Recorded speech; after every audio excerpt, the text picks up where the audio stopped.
Imagine this. You're flying at 33,000 feet. Everything feels normal, calm, safe. And then suddenly, an explosion rips the plane apart mid-air. No time to react. Everyone dies. Except one person, young flight attendant, who falls from the sky and somehow survives. This is not a movie. This is a true story. Her name was Vesna Vulović, a young, cheerful flight attendant from Yugoslavia. She had just started her career, dreams of traveling the world, living a simple, happy life.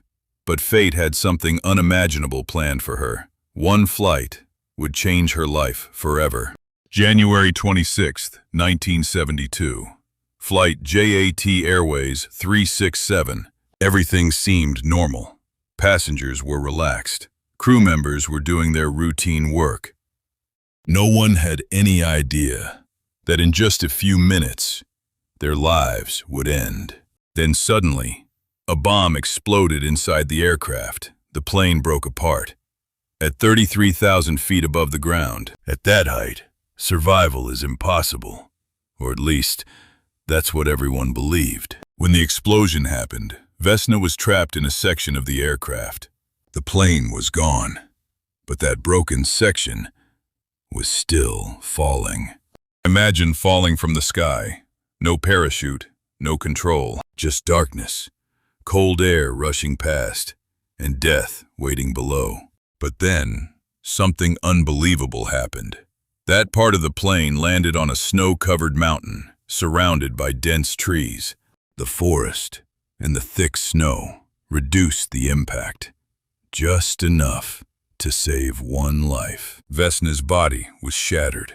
Broken bones, skull fracture, severe internal injuries. Everyone else on board was dead, but Vesna was still breathing. She was rushed to the hospital. Doctors didn't believe she would survive. Days passed, weeks passed. She was in a coma. And then, she opened her eyes. She had no memory of the crash, no memory of the fall. But she had done the impossible. She had survived a fall from 33,000 feet. Her name was recorded in history. She received a Guinness World Record for the highest fall survived without a parachute. But what's even more shocking, she wasn't afraid of flying anymore. She wanted to return to her job, even today. The cause of the explosion remains a mystery. Some believe it was a terrorist attack. Others think it was a technical failure. No one knows the full truth. But one thing is certain. What happened that day should have killed everyone. And yet, one woman survived. Sometimes life breaks you. Sometimes it throws you from impossible heights. But survival is not just about the body. It's about the will to live. Because even after falling from the sky, you can still rise again.